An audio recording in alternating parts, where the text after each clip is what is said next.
Hello, welcome to another UTS Startups Confessions. I don't think I've ever wanted to talk less than I want to talk today, and you'll find out why in a second with the wonderful guests that we have here. But please join me in welcoming Abby from Your 100-Year Life. Thanks. This is amazing. You're amazing, and I just want to hear more about your story and get across what you're doing and what you've done before as well. So, in 10 seconds, what is Your 100-Year Life? Sure. Your 100-Year Life is a SaaS portal designed specifically to help families as their loved ones, parents and grandparents, age over what is probably a 20-year journey. Okay. I don't think I'm going to live that long, but the stats tell me otherwise, yeah? I think so. I think that we just heard the news the other day that on average somebody born today in Australia is going to live to 85. But if you're already 65, the chances are pretty good, if you're a female, that you're going to live close to 100. If you're a man, not so much, but only by a couple of years. So we're really closing in on people living to 100. Okay.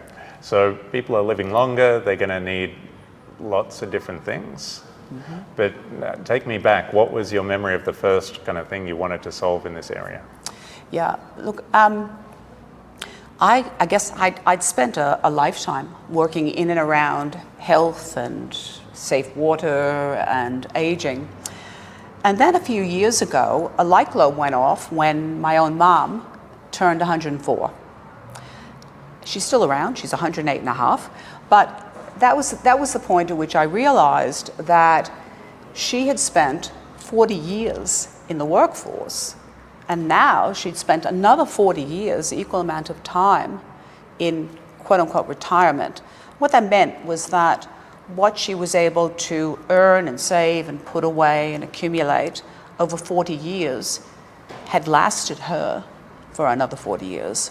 And I looked around and I thought, nah, I don't think that's going to happen for the younger generations, my generation, and certainly probably not for my children's generation. So I thought about the dynamics involved in that longevity is a real thing, set back a little bit by COVID, but not much, that we can't expect that government is going to come to the rescue and support all of us, that probably people who live to be 100 are not going to have the means to do all the things they need and pay for all the support.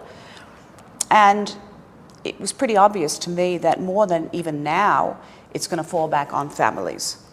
So that, I guess, was the realization that we are in this situation which is going to get worse, not better, and that nobody really seemed to be addressing what turned out to be a really wicked problem.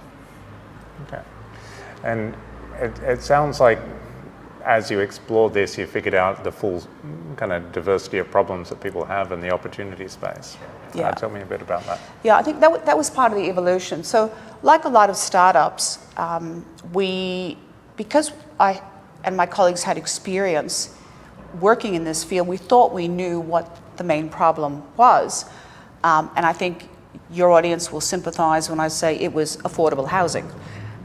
So particularly for older people who are no longer earning an income and are in the rental market and single, it's almost impossible to have to have a safe and secure and appropriate home.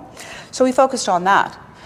But we did a couple of years of research, and the more we looked into it, the more we realized that families were telling us that there's a range of different problems, and they fall into about 9 distinct domains.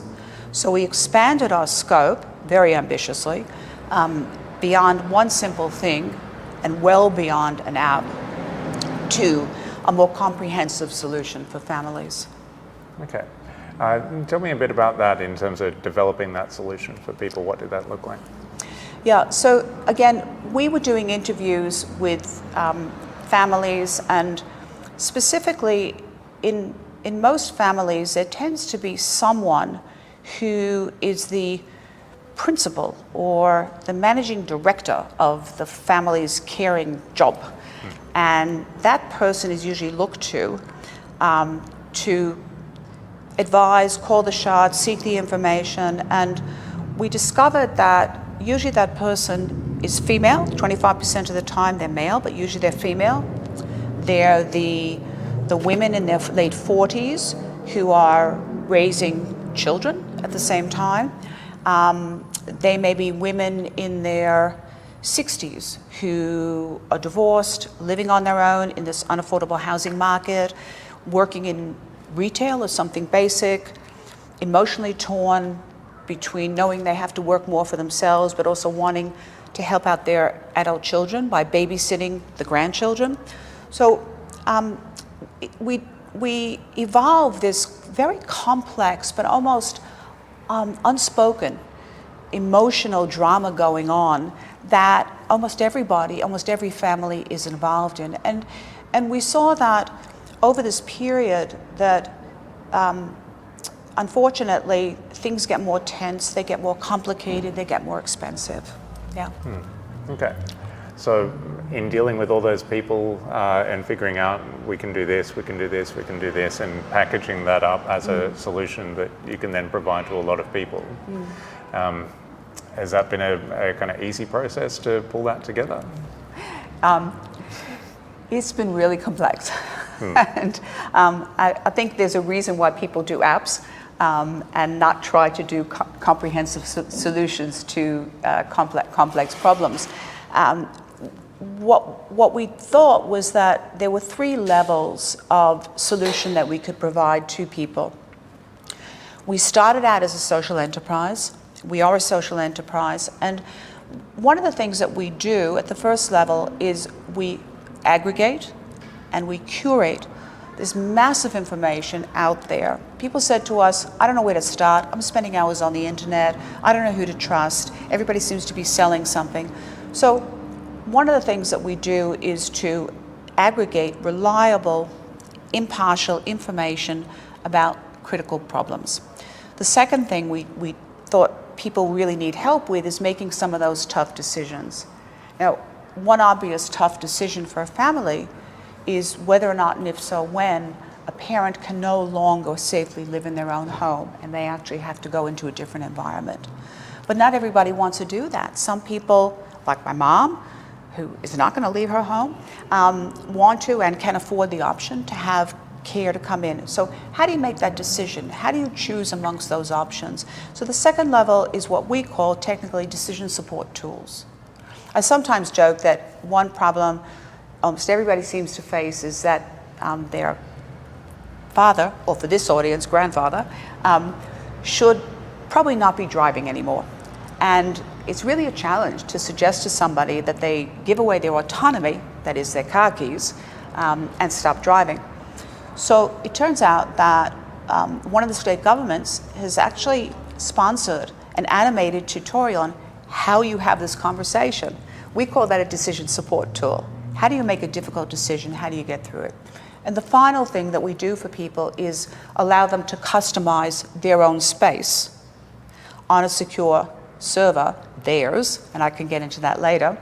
But I guess this is Cybersecurity Month, isn't it, in Australia? Every month needs to be now. It does, it does.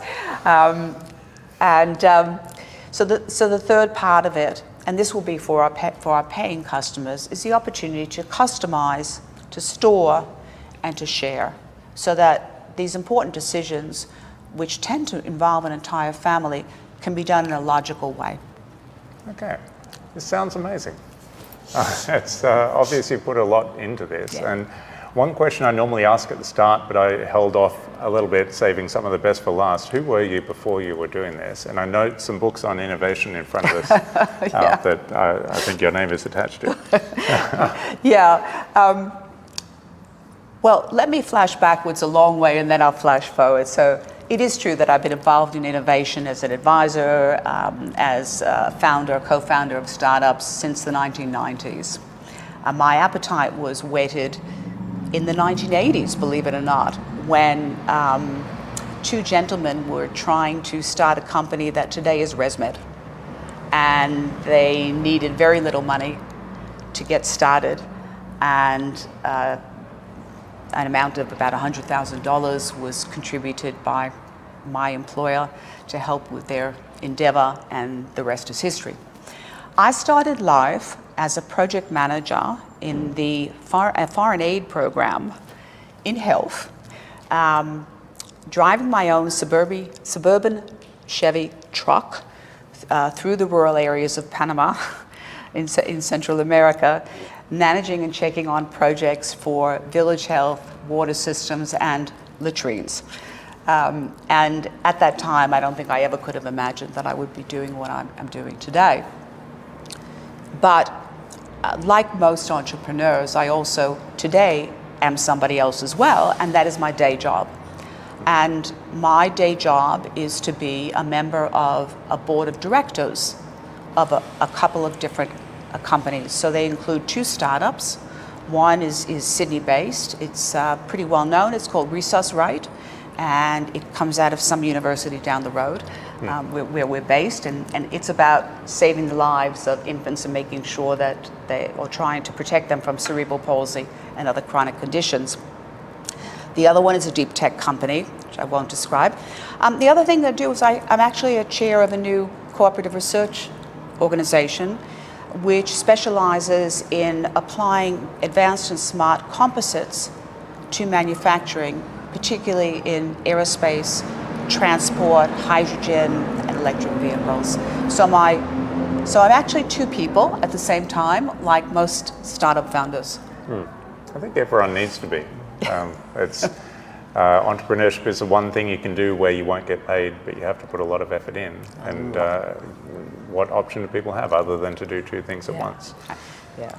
And I think especially in Australia, and we've seen through other people who've been interviewed in the series, that a lot of people end up in a role where they're thinking, I could do this much better, or there really is a clever solution to this problem that nobody else has thought of, but I did.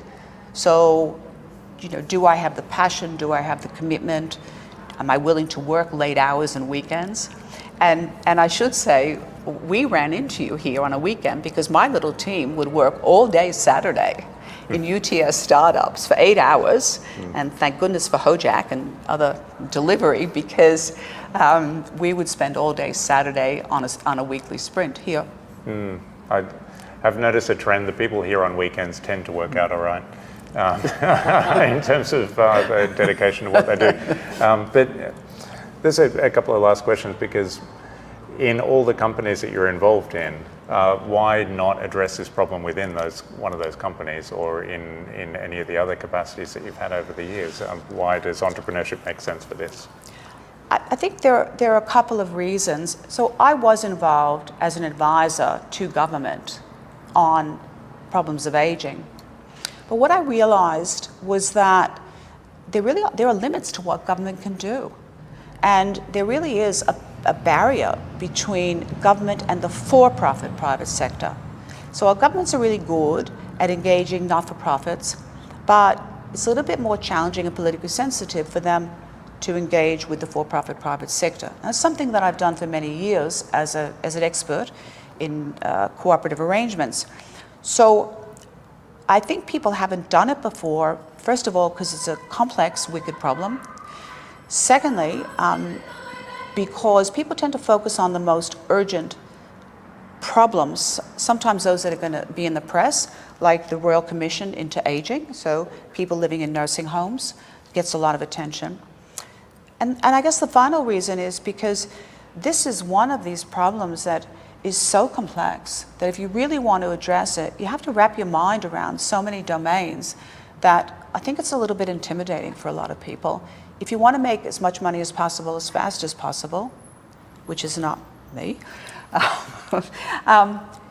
you do an app. You take one little problem and you solve one little problem. But you're not going to have the same social impact as if you think bigger and more ambitiously. I can't imagine you not thinking ambitiously, but it's wonderful to see you doing it. Just to finish up, this has been a couple of year process and a very involved process. Where is your 100-year life today? But where we are today is fortunate because the New South Wales government gave us a minimum viable product grant earlier this year, and we were able to get to that stage, not quite finish it. And a major barrier for us is also within control of government, and that's that the closure of borders and the continued dribble rather than flood of international students have made it really hard to get the kind of affordable and I would say experienced, particularly full stack or front end expertise that we really need to get going. We started out at UTS because I heard wonderful things about innovation at UTS a number of years ago. And I transferred over here a structured 10-week internship program in a company that I had applied elsewhere. And the going is really, really good. Fabulous students at UTS. They would come in to meet all day, Saturday, and that's dried up. So the failure to accelerate migration and international students has really had a dampening effect. We could have been much further ahead. Where we are now is we're almost finishing the MVP. We're ready to meet with customers, businesses who work with families to plan their future. And we're also ready for a first round of investment. So here's the place. Okay, fantastic. So everyone watching, you know where to go. We'll put a link in the description. And lastly, how has the last couple of years' journey changed you as a person? Well, because I'm familiar with the series, I knew this question was going to come up at the end, so I did think about it a little bit. And I think that I've actually had another realization rather than become a different person. And the realization is that I've led my entire life according to what social impact can I make in this choice. Very few people know that when I was at university, I was successful in getting an internship with David Rockefeller, as in the Rockefellers. He was head of Chase Manhattan Bank at the time. Wow. And we used to meet with him weekly, the biggest board table I saw until I became a director, and had the opportunity to leverage that.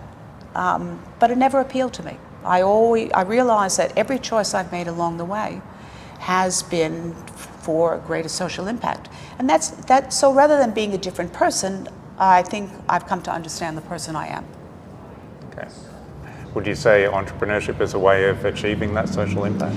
Look, it definitely is. I think that one of the things that entrepreneurship allows you to do is to fulfill your creativity, your creative bent. If you're doing social enterprise, you can apply that to, as I have, specific social problems. I think that it also allows you to go a step further sometimes than your regular job will allow you to do. So you think about all the entrepreneurs who have been working in a particular field, like somebody interviewed a few weeks ago, Julie. No. And sometimes your day job just doesn't allow you to take that next step, to fulfill your creativity and solve problems for which you have inspiration, commitment, passion, and you can see there is a solution. It is nice seeing people that have been a little restricted in whatever jobs they've had being unleashed and getting to show what they can do. People like Julie, doesn't sound like you need unleashing, but it's wonderful to see what's happening. I will say this is an amazing story, and I know it's only just a start. I look forward to seeing what comes from here, and I feel better about all the people that I love that are not older, but older than me, and are aging like the rest of us, but will have better support because of your 100-year life. And so. UTS Startups. Yeah. But thank you very much. Thank you, Murray. I will say as well, we run these every Friday at 3:30 at UTS Startups at Central. Thanks to Amazon Web Services, we also have the best pizza in Central. please come down. There's there's some fans of the pizza at least in the audience.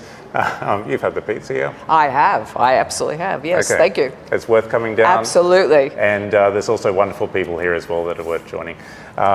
Please join me in thanking Abby from Your 100-Year Life. Thanks, Sonia. Thank you.